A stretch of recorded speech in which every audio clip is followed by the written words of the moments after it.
میں ایسی لڑکی نہیں، چھوڑو میرا ہاتھ۔ ساویار نشے میں ہونے کے باوجود اس لڑکی کو سر سے پاؤں تک دکھنے لگا۔ کہنے لگا انارکلی فراک، پاؤں میں گھنگرو، کھلے ہوئے حسین لمبے بال، چہرے پر میک اپ، خود کو پارسا کہنا تمہاری زبان زیب نہیں دیتا۔ لڑکی تم مجھے خوش کر دو، میں تمہیں نوٹوں میں تول دوں گا۔ یہ ساویار کا وعدہ ہے تم سے۔ یہ سننا تھا کہ ارجن نے ایک زوردار تھپڑ اس کے منہ پر مارا۔ ساویار اس وار کے لیے تیار نہیں تھا، فوراً اس کا ہاتھ چھوڑا۔ وہ لہو رنگ آنکھیں دیکھتی ہوئی پوری طاقت سے چلائی، خبردار جو میرے بارے میں اس قسم کی بات کری۔ ساویار کو تو غصہ آسمانوں کو چھونے لگا۔ آج تک کسی نے ایسی جرأت نہیں دکھائی تھی اور کسی لڑکی نے کبھی نہیں دکھائی تھی۔ لڑکیاں ساویار شاہ کے سامنے کامتی تھیں، جو اسے بھا جاتی وہ ساویار کے سامنے انکار کی ہمت نہیں رکھتی تھی۔ اور یہ لڑکی، اس نے تو تھپڑ مارا تھا۔ اس نے دوبارہ سے آرزو کی کلائی پکڑی۔ اپنی قیمت بول لڑکی، کیونکہ آج کی رات تجھے میرے بستر کی زینت بننا ہے۔ آرزو بے حد گھبرا گئی۔ اس سے پہلے کہ ساویار اسے گھسیٹ کر اپنی گاڑی تک لے کر جاتا، وہ اسے دھکا دے چکی تھی۔ وہ زمین پر گر گیا تھا۔ ویسے ہی نشے میں دھوت، اور وہ لڑکی چھم چھم کرتی ہوئی رکشے میں بیٹھ کے نہ جانے کہاں چلی گئی۔ جب تک ساویار اٹھ کر کھڑا ہوا وہ لڑکی جا چکی تھی۔ اب تو اس کی چھن چھن کی آواز بھی نہیں آ رہی تھی۔ ساویار زور سے اپنی گاڑی کے بونٹ پر مکہ مار کر رہ گیا۔ چھوڑوں گا نہیں تمہیں لڑکی، تم اب ساویار شاہ کی ضد ہو۔ آج سے اپنی الٹی گنتی گننا شروع کر دو۔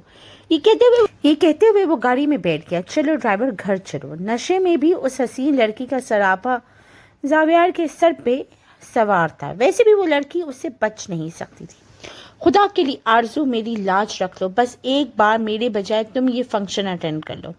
شبانہ اس کے پیچھے پڑی ہوئی تھی، جس کے پاؤں میں موچ آ چکی تھی۔ اس نے اپنے کالج میں ایک ڈرامے میں حصہ لیا تھا، جہاں اسے جوڑا بائی کا کردار ادا کرنا تھا، لیکن وہ کردار آدھے سے زیادہ گھونگھٹ میں ادا کرنا تھا، اور چھوٹا سا ہی شاٹ تھا جس میں اسے تھوڑا سا ناچنا تھا۔ لیکن گھونگھٹ میں رہ کر اس کے لیے کوئی بھی لڑکی کر لیتی تو شبانہ کی بات رہ جاتی۔ آرزو اور شبانہ دونوں ہی ایک کالج میں پڑھتی تھی۔ آرزو کہنے لگی، تمہارا دماغ تو خراب نہیں ہے؟ اگر میرے ابا کو پتہ چل گیا نا تو وہ مجھے دفن کر دیں گے۔ نا بابا نا، نہیں کروں گی۔ شبانہ نے اس کے سامنے ہاتھ جوڑے۔ خدا کے لیے بس ایک بار میری جگہ چلی جا۔ آرزو کہنے لگی، دیکھ مجھے بڑا ڈر لگ رہا ہے، ابا کو اگر بھنک بھی پڑ گئی نا تو وہ کیا سوچیں گے؟ مولوی دین محمد کی بیٹی ہو کر کالج میں اسٹیج پر ناچ رہی تھی۔ نا بابا نا، میں یہ نہیں کر سکتی۔ آرزو کی بات سن کر شبانہ کہنے لگی، چچا دین محمد تو ویسے بھی 2 دن کی تبلیغ کے لیے ساتھ گئے ہوئے ہیں، 2 دن بعد ہی آنا ہے، کسی کو کانوں کان خبر نہیں ہوگی۔ میرے پاؤں میں موچ نہ آئی ہوتی تو میں تجھ سے کبھی نہ کہتی۔ دیکھنا، دوستی تو اسی کے کام آتا ہے۔ شبانہ نے اسے ایموشنل بلیک میل کرنا شروع کیا۔ آرزو نے حامی بھر لی۔ انارکلی فراک، گھنگرو، سب کچھ شبانہ نے اسے دیے تھے، بلکہ اسے تیار بھی کیا تھا۔ وہ کالج کے فنکشن میں گئی جو کہ شام کو ہونا تھا۔ سہیلیوں کی شادیوں میں ہی ہلا گلا کرتے ہوئے وہ کچھ ڈانس کر لیا کرتی تھی، کیونکہ سب لڑکیاں مل کر کرتی تھیں، اس لیے اسے رقص آتا تھا۔ آدھے سے زیادہ گھونگھٹ میں اس نے رقص کرنا شروع کیا۔ اسی کالج میں ساویار کو بھی مدعو کیا گیا تھا، جسے بیسٹ پرفارمنس پر انعام دینا تھا۔ اس گرلز کالج میں اپنے باپ کے اصرار کرنے پر آیا تھا، ورنہ وہ یہاں نہیں آنا چاہتا تھا۔ لیکن سامنے رقص کرتی آرزو کو گھونگھٹ میں دیکھ کر اس کی للچاتی کمر، لہراتے ہاتھ، چھومتے پاؤں دیکھ کر وہ دم بخود رہ گیا تھا۔ اسے تجسس سا ہوا کہ جس لڑکی کے ہاتھ اتنے نازک اور حسین ہے، چہرہ کیسا ہوگا۔ وہ ویسے بھی گاؤں کے جاگیردار کا بیٹا تھا، اس وقت بھی نشے میں دھت تھا۔ جیسے ہی فنکشن ختم ہوا اسے لگا آرزو ناچنے گانے والی لڑکی ہے، کیونکہ اس کا حلیہ ہی کچھ ایسا تھا۔ کالج سے باہر نکلتے ہی اس نے آرزو کا ہاتھ پکڑا تو اس کا گھونگھٹ سرک کر اتر گیا۔ ساویار تو دیکھ کر دنگ ہی رہ گیا، وہ لڑکی تو بے حد حسین تھی۔ آرزو نے جلدی سے اپنا چہرہ چھپایا اور واپسی کے لیے رکشہ روکا۔ تب تک ساویار اس کے پاس پہنچ کر اس کا ہاتھ پکڑ چکا تھا۔ اسے کہنے لگا، ایک رات کی قیمت بتاؤ۔ تبھی آرزو نے اس کے منہ پر ایک تھپڑ مارا اور وہاں سے چلی گئی۔ وہ سیدھا شبانہ کے گھر گئی تھی، اپنے کپڑے تبدیل کیے اور چادر سے اپنا چہرہ چھپا کر اپنے گھر چلی گئی۔ دل زور زور سے دھڑک رہا تھا اور خود پہ غصہ بھی آ رہا تھا کہ شبانہ کی بات کیوں نہیں مانی۔ اب تک اس کا دل خوفزدہ تھا، کیونکہ جانتی تھی کہ ساویار جو ہے وہ کیسا جاگیردار ہے۔ انارکلی فراک تم نے نہیں پہنا ہوا تھا۔ یہ سن کر آرزو کی تو جان ہلک پڑ آئی تھی۔ کہنے لگا وہ تم نہیں ہو جس نے مجھے تھپڑ مارا تھا؟ بتاؤ وہ لڑکی کون ہے جو اس دن ڈرامے میں رقص کر رہی تھی؟ شبانہ کا تو رنگ اڑا اور اس سے زیادہ بری حالت نقاب میں کھڑی آرزو کی تھی کہ کہیں شبانہ اس کا نام نہ لے دے۔ شبانہ نے جھٹ سے آرزو کا ہاتھ چھوڑ دیا۔ آرزو 2-3 لڑکیوں کے پیچھے جا کھڑی ہو گئی۔ شبانہ کہنے لگی میں ہی تھی۔ کہنے لگا نہیں، میں اتنے بھی نشے میں نہیں تھا اور مجھ پر اتنا نشہ کبھی ہوا ہی نہیں کہ میں لڑکی کا چہرہ تک نہ پہچان سکوں۔ کہنے لگا پتہ نہیں کوئی اور لڑکی ہوگی، وہاں پہ بہت سی لڑکیاں ایسے کپڑے پہن کر آئی تھیں۔ کہنے لگا تو کیا گھنگرو بھی پہن کر آئی تھیں؟ وہ کہنے لگی سردار صاحب مجھے کیا پتا کس نے کیا پہنا تھا اور کیا نہیں، آپ نے کس کو دیکھا ہے؟ بڑا الجھا ہوا ساویار واپس گاڑی میں آ کر بیٹھ گیا۔ ڈرائیور سے کہنے لگا چلو یہاں سے۔ شبانہ کے ساتھ ساتھ آرزو نے بھی سکھ کا سانس لیا تھا۔ بہرحال ساویار کی تلاش ابھی بھی جاری تھی۔ ایک بار گاؤں میں میلہ لگا، حالانکہ آرزو نے بہت منع کیا کہ وہ نہیں جائے گی۔ ان دنوں وہ ویسے بھی بے حد پریشان تھی کیونکہ والد کی طبیعت اب زیادہ ٹھیک نہیں رہتی تھی۔ وہ مسجد کے مؤذن بھی تھے، اس لیے صبح صبح سردی میں مسجد جانا پڑتا تھا، اور جب نماز پڑھانے کے بعد وہ واپس آتے تو ٹھنڈ سے کانپ رہے ہوتے تھے۔ آرزو اپنے والد کے علاوہ اور کوئی سہارا نہیں تھا، لیکن شبانہ اور دوسری لڑکیاں سب کہنے لگیں کہ ہمارے ساتھ چلو، تم کہیں جاتی ہو۔ پھر دین محمد نے بھی اجازت دے دی کہ بیٹا چلی جاؤ۔ وہ نقاب میں ہی جاتی تھی، چادر سے اپنا چہرے کا نقاب کر لیتی تھی، بس اس کی آنکھیں نظر آتی تھیں۔ وہ اپنی سہیلیوں کے ساتھ میلے میں چلی گئی۔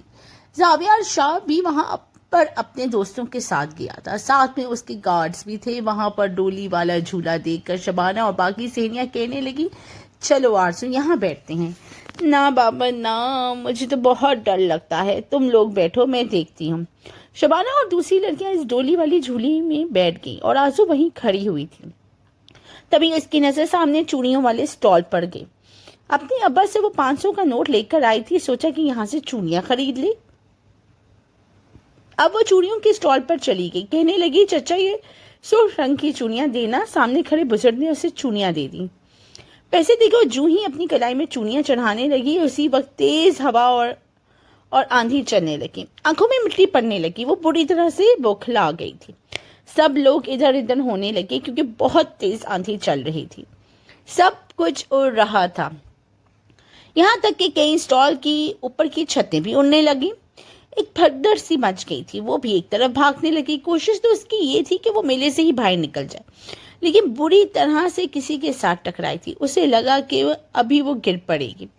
چہرے کا نقاب اب کب کا ہٹ چکا تھا، تبھی اسے لگا جیسے کسی نے اس کی کمر کو پکڑ کر اسے گرنے سے بچایا ہے۔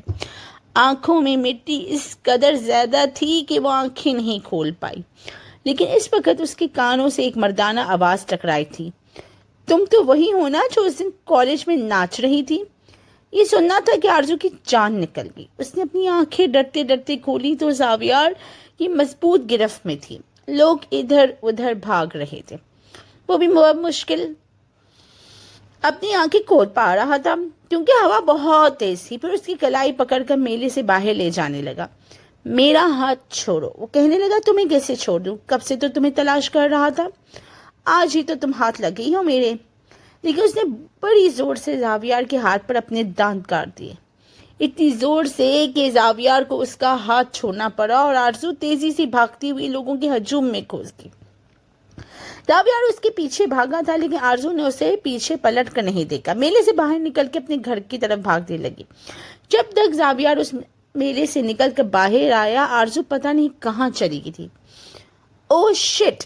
ابھی بھی اس کے ہاتھ پر آرزو کے دانتوں کے نشان تھے۔ 2 بار اس لڑکی سے ملاقات ہوئی تھی اور دونوں بار ہی اس کے ہاتھ سے نکل گئی تھی اور ہمیشہ زخم دے کر گئی تھی۔ ایک بار منہ پر اس کی انگلیوں کی چھاپ دے کر چلی گئی تھی اور اب اس کے ہاتھ پر دانت گاڑ گئی تھی۔ رات کو سوتے وقت زاویار اپنے ہاتھوں پر دانت کے نشان دیکھ کر مسکرانے لگا، پھر ان دانتوں پر اپنے لب رکھ دیے۔